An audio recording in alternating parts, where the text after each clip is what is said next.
Welcome back. In today's class, we have done 9th question of same exercise. Today we will start with question number 10.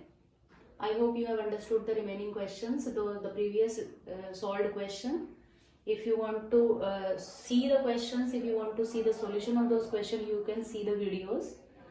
So let us begin with question number 10. And before starting, अगर आपको really channel पसंद आए तो आप like करें, share करें, और अगर अभी तक आपने सब्सक्राइब नहीं किया है तो please do subscribe my channel. Okay, now ABCD is a parallelogram. हमारे पास ABCD ये जो फिगर है वो एक पैरेललोग्राम है, और पैरेललोग्राम की जो अपोजिट साइड्स होती है वो कैसी होती है, आपस में इक्वल होती हैं. ये सेट जो हमारे पास है ये इक्वल है, और ये जो सेट है हमारे पास ये दोनों आपस में इक्वल है. This is what we understand by parallelogram. और अगर हम इस पैरेललोग्राम को ध्यान से देखते हैं ABCD को, तो BD क्या है, उसका एक डायगोनल है, या हम अगर बोले तो ये दो पैरेलल लाइन है, और BD क्या बन रहा है, एक ट्रांसवर्सल बन रहा है. तो ट्रांसवर्सल के केस में तो क्या होता है, ये वाला जो एंगल हमारे पास होगा, दिस एंगल, ये वाला जो एंगल हमारे पास होगा, देखो Z की फॉर्मेशन अगर हम देखें इसमें, तो ये वाला एंगल किसके इक्वल होता है, ये दोनों एंगल आपस में इक्वल भी होंगे. ठीक है, इतनी इंफॉर्मेशन हमने गेट करी है. और क्या बोल रखा है, AP और CQ, AP और CQ ये दो परपेंडिकुलर्स हैं हमारे पास फ्रॉम वर्टिसेस. एक A से BD पे एक परपेंडिकुलर AP डला है, C से BD उसी डायगोनल पे एक परपेंडिकुलर CQ डला है. परपेंडिकुलर मींस जो यहाँ से गिरता है और उसको 90 डिग्री पे जाके फोल्ड करता है.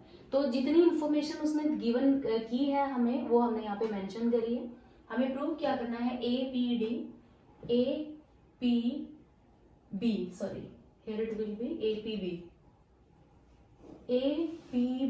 ये जो ट्रायंगल हमारी नीचे वाली, हमें कॉन्ग्रुएंट प्रूव करनी है CQD के. ये जो ऊपर ट्रायंगल, मतलब एक तो ये देखो नीचे बन रही है, और एक ये जो ट्रायंगल ऊपर बन रही है, इन दो ट्रायंगल को हमें क्या प्रूव करना है, कॉन्ग्रुएंट प्रूव करना है. हम कोई भी 3 सेट ढूंढेंगे साइड के या एंगल के, जिससे हम इनको कॉन्ग्रुएंट प्रूव करने की कोशिश करते हैं.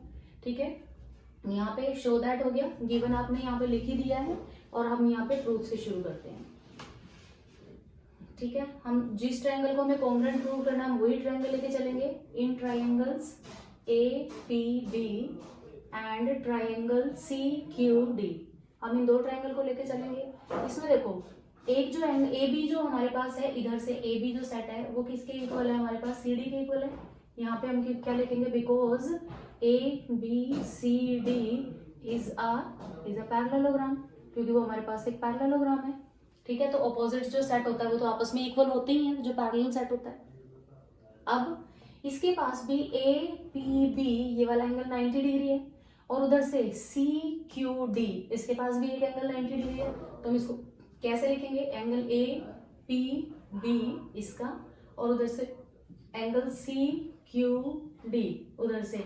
यहाँ पे हम क्या लिखेंगे, बिकॉज ईच ऑफ 90 डिग्री, हर एक एंगल जो है वो 90 डिग्री का, क्योंकि परपेंडिकुलर डले थे, है ना, गिवन इन्फॉर्मेशन. और तीसरी चीज अभी हमने क्या प्रूव किया है कि ये वाला जो एंगल होगा, एंगल C, आप इसको एंगल 1 मेंशन कर सकते हैं. अगर आपको कंफ्यूजन मतलब क्रिएट नहीं करना है तो आप उसको 1 और 2 कर सकते हैं. एंगल जो 1 है ऊपर वाले ट्रायंगल का will be equal to angle 2 of the below written triangle, है ना. तो दोनों एंगल यहाँ पे आप लिख सकते हैं, एंगल हम नीचे वाले ट्रायंगल का पहले लिखेंगे, क्योंकि यहाँ पे नीचे वाले ट्रायंगल के पार्ट्स चल रहे हैं, इधर ऊपर वाले ट्रायंगल के पार्ट्स चल रहे हैं. तो इसको हम कैसे लिखेंगे, angle ABP will be equal to angle CDQ. यहाँ पे आप क्या लिखेंगे, Q ऑल्टरनेट इंटीरियर एंगल्स. इनको आप क्या लिखेंगे, ऑल्टरनेट इंटीरियर एंगल्स. तो देखो कंडीशन क्या लग रही है, इसका एक एंगल और दूसरा एंगल और एक साइड, एंगल साइड. तो क्राइटेरिया कौन सा यूज हो जाएगा, एंगल साइड वाले क्राइटेरिया से जो ट्रायंगल APB है हमारी नीचे वाले ट्रायंगल, क्या वो कॉन्ग्रुएंट प्रूव हो चुकी है एंगल ट्रायंगल CQD के, कॉन्ग्रुएंट प्रूव हो चुकी है ये दोनों ट्रायंगल आपस में. और अगर ये कॉन्ग्रुएंट प्रूव हो चुकी है तो AP किसका पार्ट है, इस वाले ट्रायंगल का, CQ किसका पार्ट है, दूसरे वाले ट्रायंगल का. अगर वो कॉन्ग्रुएंट प्रूव हो जाएंगे तो इसको तो प्रूव करने में प्रॉब्लम ही नहीं है. सेकेंड पार्ट में अगर वो ट्रायंगल कॉन्ग्रुएंट प्रूव हो चुकी है तो AP will be equal to CQ. आप किससे लिख सकते हैं, by simplicity.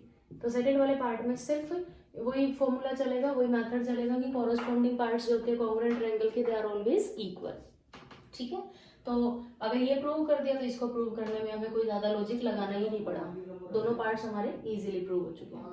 I hope you have understood it also. Okay, let's go for the next question. See, triangle ABC और ट्रायंगल DEF हमारे पास दो गिवन है, ABC और DEF हमारे पास दो ट्रायंगल गिवन है, जिसमें AB is equal to DE है, AB DE के इक्वल है और AB DE के पैरेलल भी है। देखो ये जो अलग अलग इंफॉर्मेशन देने का इनका लॉजिक है ना, उसका लॉजिक बहुत इंपॉर्टेंट है और ये चीज शायद नई भी है जो आप सीखेंगे। ये दो अलग अलग चीज इन्होंने दी है कि AB जो है वो DE के पैरेलल भी है और DE के इक्वल भी है ना। और वैसे ही जो BC है हमारे पास, ये BC, वो हमारे पास जो ये ट्रायंगल है, ये जो ये साइड है EF, ये दोनों साइड आपस में क्या है, देखो इक्वल भी है और वो दोनों आपस में पैरेलल भी है। ये इन्फॉर्मेशन तो गिवन है हमारे पास। क्वेश्चन के जो पार्ट्स हमें प्रूव करने हैं वो 6 पार्ट प्रूव करने हैं। फर्स्ट वाले को लेके चलते हैं कि क्वाड्रिलेटरल ABED, ये देखो इस पे फोकस करें बस। ये हमारे पास हमें क्या प्रूव करना है कि वो एक पैरेललोग्राम है। यहाँ पे हम प्रूफ शुरू कर देंगे, ठीक है। अब जो गिवन है हमारे पास वो क्या गिवन है, AB जो है इस ट्रायंगल की मतलब इस जो हमारे पास ये क्वाड्रिलेटरल बन रही है, AB वो DE के क्या है, इक्वल है और AB जो है वो DE के पैरेलल भी है, DE के वो पैरेलल भी है। अगर किसी भी क्वाड्रिलेटरल में अगर आपके पास ये चीज गिवन होती है कि ऑपोजिट साइड एक दूसरे के पैरेलल भी हैं और ऑपोजिट साइड एक दूसरे के इक्वल भी हैं, तो जो दूसरा सेट आपके पास होगा वो हमेशा आपके पास एक दूसरे के इक्वल भी होगा और पैरेलल भी होगा। ये चीज आपको याद रखनी है, यही चीज है, इसीलिए इन्होंने इस चीज को अलग अलग मेंशन किया है कि ये जो साइड आपके पास है AD जो साइड है वो BC के पैरेलल भी है और वो BC के इक्वल भी है। अगर ये सेट हमारे पास पैरेलल और इक्वल दोनों कंडीशन को फुलफिल करता है तो दूसरा बचा हुआ सेट भी इक्वल भी होगा और पैरेलल भी होगा। This information we need to keep in mind, है ना, ये चीज हमें इसमें ध्यान से देखनी है। तो अगर हम इस क्वेश्चन इसमें क्वाड्रिलेटरल में देखते हैं ABE और D में ये सेट जो हमारे पास है वो इक्वल भी है और पैरेलल भी है, तो मेरे पास जो AD हो जाएगी वो किसके इक्वल हो जाएगी, मेरे पास वो BE के पैरेलल हो जाएगी। तो हम यहाँ पे क्या लिखेंगे, AD will be equal to BE, और अगर वो इक्वल भी होगी और वो क्या हो जाएगी, AD is equal to, sorry यहाँ पे AB आएगा, आई एम सो सॉरी। तो जो AD होगा वो मेरे पास पैरेलल भी हो जाएगा, किसके, BE के पैरेलल हो जाएगा। और अगर ये सेट इसके पैरेलल हो रहा है, ये वाला सेट इसके पैरेलल हो रहा है, हेंस, और ये चीज लिखने के लिए कि ये कैसे हुआ, तो आप यहाँ पे लिखेंगे, यहाँ पे आप रीजन देंगे, if one pair of opposite line are equal and parallel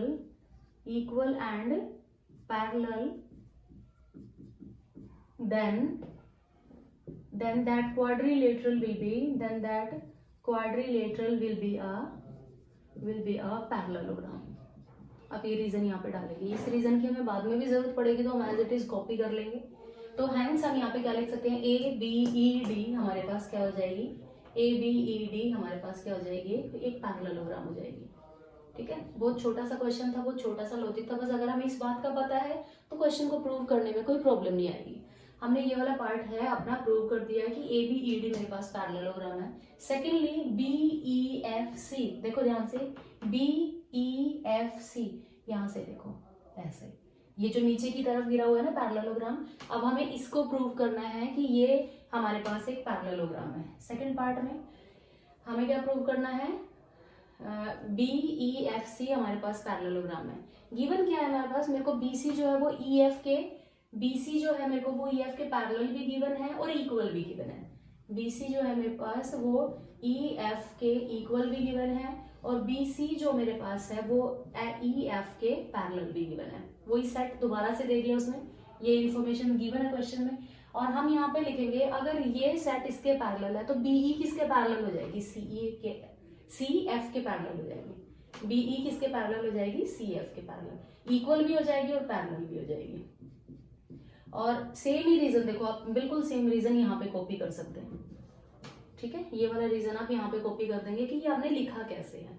अगर ये हो चुका है तो हम यहाँ पे क्या लिख देंगे, अगर अपोजिट साइड आपके पास ये दोनों का सेट पैरेलल, इसका और इसका सेट पैरेलल हो चुका है आपका तो आप यहाँ पे क्या लिखेंगे, तो BEFC आपके पास क्या बन चुकी है, एक पैरेललोग्राम बन चुकी है। इसी तरीके से आपका सेकंड पार्ट भी पूरा होता है। अब एक चीज देखें, ADCF के पैरेलल प्रूव करनी है मेरे को और इक्वल भी प्रूव करनी है। एक बार AD और CF देखें, AD जो है वो CF के इक्वल भी प्रूव करनी है और पैरेलल भी प्रूव करनी है।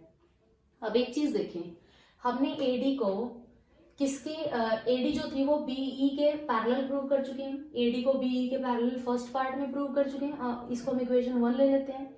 और अभी अभी हमने BE को किसके पैरेलल प्रूव किया है, इसके पैरेलल प्रूव किया है, ठीक है, इसके पैरेलल। तो अगर हम इसको मान लेते हैं कि ये हमारी इक्वेशन 2 होगी, ये जो है इसके पैरेलल है, ठीक है, ये दोनों को आपस में पैरेलल प्रूव कर दिया। और BE को भी अभी हमने CF के पैरेलल प्रूव कर दिया। तो क्या AD और जो CF हमारे पास होगी वो पैरेलल नहीं हो जाएंगी, है ना, मतलब A is equal to B और B is equal to C, तो हम बोल सकते हैं ना A और C आपस में इक्वल हो जाएंगे। तो यहाँ पे थर्ड पार्ट में हम क्या करेंगे, अभी अभी हमने AD को जो था वो किसके पैरेलल प्रूव किया है, BE के पैरेलल प्रूव किया है, पैरेलल भी किया और इक्वल भी किया है। AD जो है वो पैरेलल भी है और इक्वल भी है BE के, ठीक है, ये हमने फर्स्ट में प्रूव किया था। और सेकंड में हमने जो BE है मेरा, BE है उसको भी अभी हमने पैरेलल किया है CF के और इक्वल भी किया है, BE को CF के इक्वल भी किया है। तो अगर हम इक्वेशन इनसे देखें तो AD BE के पैरेलल है और B CF के पैरेलल है, तो हम यहाँ पे क्या लिख देंगे, AD किसके पैरेलल हो जाएगा, CF के पैरेलल हो जाएगा। इन दोनों को हटा दे तो ये दोनों आपस में पैरेलल हो रहे हैं। सिमिलरली BE हट जाएंगे यहाँ से, तो AD मेरे पास किसके इक्वल आ जाएगा, CF के इक्वल आ जाएगा। मतलब ये और ये मैंने क्या प्रूव कर दिया कि वो पैरेलल भी है और इक्वल भी है। यहाँ तक का क्वेश्चन हमारा फिनिश हो जाता है। अब हम आ जाते हैं अपने फोर्थ पार्ट पे। मैं इरेज कर देती हूँ, अगर आपको दोबारा समझना पड़े तो प्लीज वीडियो को एक बार दोबारा देख ले। क्वेश्चन के पार्ट ज्यादा है तो क्वेश्चन थोड़ा सा लेंदी जाएगा, बाकी डिफिकल्ट नहीं है कहीं पे भी। अब हमें आना है अपने फोर्थ पार्ट पे कि ACFD एक पैरेललोग्राम है, ACFD एक पैरेललोग्राम है। अभी अभी हमने क्या प्रूव किया है, थर्ड पार्ट में देखो AD और CF एक दूसरे के पैरेलल भी और इक्वल भी है। ये देखो अभी अभी हमने प्रूव किया AD CF के पैरेलल भी और इक्वल भी है। अगर हम इसको देखें ACFD, ये सेट मैंने अभी अभी क्या प्रूव किया, इक्वल भी प्रूव किया और पैरेलल भी प्रूव किया।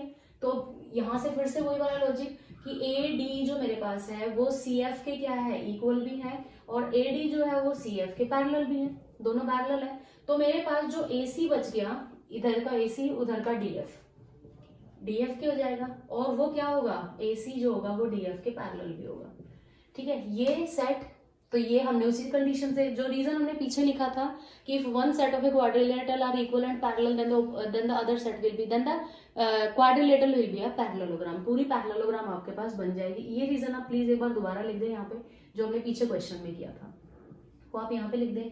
हैंस जो आपके पास AC, अब ये सेट देखो, ये सेट जो हमारे पास है ये इसके इक्वल आ चुका है, ठीक है, और ACFD जो मेरे पास है वो क्या आ चुकी है, इज अ पैरेललोग्राम, हमने प्रूव कर दिया। फोर्थ पार्ट भी चला गया। अब ACDF के अगर हम इसको प्रूव कर चुके हैं तो ACDF तो हमारे पास सिंपलिसिटी से वैसे ही आ जाना है, क्योंकि ये सेट अभी अभी हमने क्या किया, अगर ये पूरा हमने पैरेललोग्राम प्रूव कर दिया तो कब होगा, जब AC किसके इक्वल आ जाएगी, DF के इक्वल आ जाएगी। तो इसमें भी आपको ज्यादा कुछ नहीं लिखना।